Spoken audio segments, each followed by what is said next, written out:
I love Petty CC. Hey, Caitlyn can't hide it, bro. She can't hide it, and I don't blame her. Yo, the GOAT, Caitlyn Clark, damn near crashed out at the Anaconda on Scott Agnes. Seriously, you're not ready for this. What just went down with Caitlyn Clark might be one of the most painfully awkward moments ever recorded. And no exaggeration, the internet is absolutely melting down over it.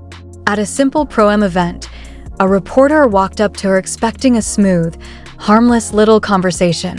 What he got instead? A blast of pure, freezing hostility. I'm talking instant recoil, zero eye contact, and a shift in energy so harsh it practically slapped everyone watching. And the wildest part? When you put this next to her other interviews from that very same day, the difference is so extreme it feels like you're witnessing two completely different realities. Rocking with Scott Agnes.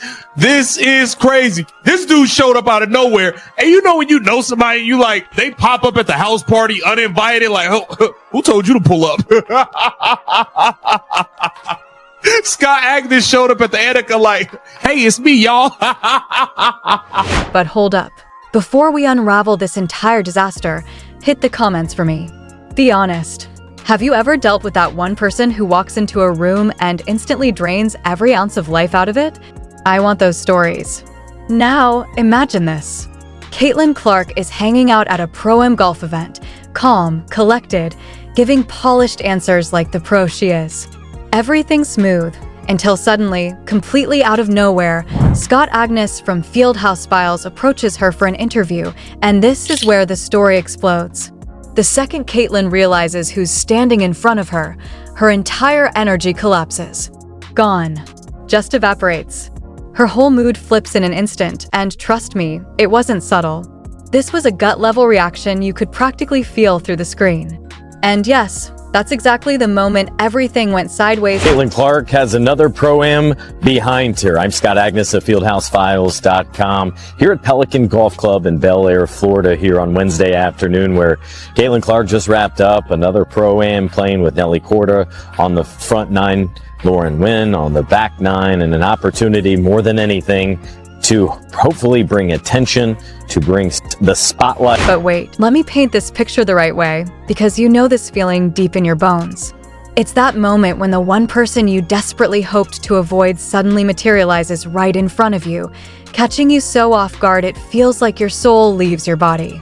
Maybe it's that coworker who drains every meeting dry the second they speak.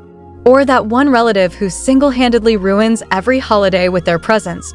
Or maybe it's someone from school you've successfully escaped for years, until suddenly you haven't. The instant they show up, the entire mood in the room collapses. The air gets heavy. Your smile freezes. Your voice shrinks. Caitlyn, Scott Agnes, Fieldhouse Files. I'm just curious, what was it like to have that competitive juices running through you once again, even though, and then also putting on a show as someone who knows the fans are here to see you? Yeah, I mean, like, these are the things that you love, like being competitive, and, you know, even when I go out and play with family or friends or whoever, like, you make it competitive. Like, you don't just go out there and hit the ball. Like, you make a game out of it. You know, you do have a 2v2, you do whatever. And I think that's what the fun part about golf. And, you know, really with anything I do in life, I'm pretty competitive. So I probably wouldn't play golf if I didn't feel those competitive juices flowing. So, All right, so here's how it unfolds. Scott walks straight up to her, introduces himself, Scott Agnes, Fieldhouse Files, and tosses Caitlyn a super basic question about her competitive edge during the golf event. Totally harmless. Nothing controversial. But the twist hits the moment Caitlyn reacts. Her head drops instantly, eyes locked onto the ground, not a single glance in his direction. Every inch of her body language is shouting, "Why is he here?" She looks tense, uneasy, almost like she's already mapping out an escape route. Her spoken answer? Technically fine. She mentions being naturally competitive, turning everything into a challenge, even casual golf with friends and family. Completely reasonable. But the tone? Frozen. You can feel she's just trying to survive the interaction without crossing a line. No spark, no interest, no warmth, just a mechanical response she can't wait to finish. And the moment he stops talking, you can literally see relief wash over her, like she finally stepped out of the world's most uncomfortable elevator ride with an ex. If you've watched Caitlin Clark or the Indiana Fever this season, you already know the answer because Scott Agness has been at the center of not one, but two major controversies involving Caitlin and the fan base. Scott Agness had already stirred up two massive controversies this season, and Caitlin Clark, along with her fiercely loyal fan base, had not forgotten a single detail. First, let's talk about the infamous Dark Side incident. Scott publicly labeled Fever fans, especially Caitlin's supporters, as a source of negativity, branding her entire following as toxic. Whether you agree or not, here's the problem. Caitlin's fan base is enormous, passionate, and literally the reason the WNBA has gained so much attention. Calling them the dark side wasn't exactly a move to win her over. Caitlin protects her image and her supporters fiercely. She knows some criticism is fair, some completely undeserved, and she doesn't forget when someone attacks her fans. So when a reporter starts throwing around terms like dark cloud about the people who support her the most, don't expect her to give them warm smiles or glowing interviews anytime soon. And she made it painfully obvious, without ever saying a single disrespectful word, Caitlin was simply not willing to give Scott the same energy she freely offers to other reporters. No shoutouts. No spark. No extra effort in her answers, just the bare minimum of professional courtesy. Now imagine if someone she genuinely liked had walked up instead. The reaction would have been entirely different. A reporter she trusted, someone fair and respectful, she'd light up. Hey, what are you doing here? Great to see you. Big smile, overflowing positive energy, maybe even a longer conversation. But with Scott? Nothing. She was just surviving the encounter, moving through it as quickly and painlessly as possible. And that alone says everything you need to know about how she truly feels about him and his reporting. She won't throw a scene. She won't refuse to answer. She won't be openly hostile.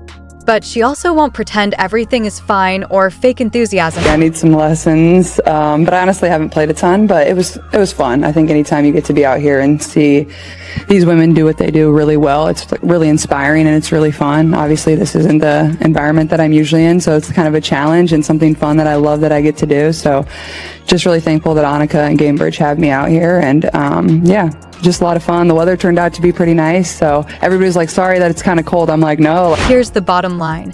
Caitlin is more than capable of being warm, engaging, and fully present in interviews at this event. She simply chose not to extend that same energy to Scott Agness, and that choice speaks volumes about exactly how she feels regarding his coverage of her team and her fans.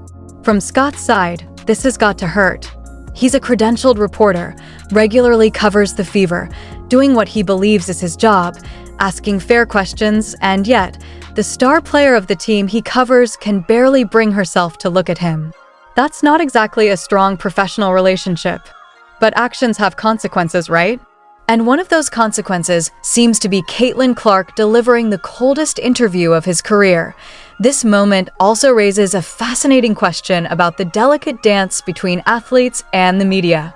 Athletes are expected to remain professional, courteous, and polite, even with reporters they don't like or agree with. But they're human too, with feelings and opinions. If someone says offensive things about your fan base or leaks private information, are you really required to treat them exactly the same as every other reporter? Or is it okay to let your body language give away a subtle hint that you're not happy? Caitlin chose the latter. She didn't refuse the interview. She didn't walk away. She didn't say a word that was openly disrespectful.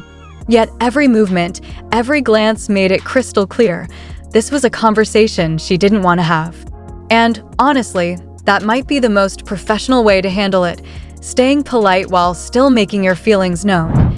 Scott Agness got his interview, got his content, but he also walked away with a very public, unmistakable demonstration of how Caitlin Clark feels about him, a moment now dissected endlessly across the internet. Whether it changes how he covers the Fever in the future remains to be seen, but one thing is certain, he's not earning any shoutouts on the New Heights podcast anytime soon. And that, my friends, is the full story of Caitlin Clark's painfully awkward prom encounter. Body language does not lie, and from start to finish, this one screamed pure, unfiltered discomfort. If you found even a shred of this breakdown entertaining, smash that like button, hit subscribe for more, and drop your thoughts in the comments. Who do you think handled the situation better?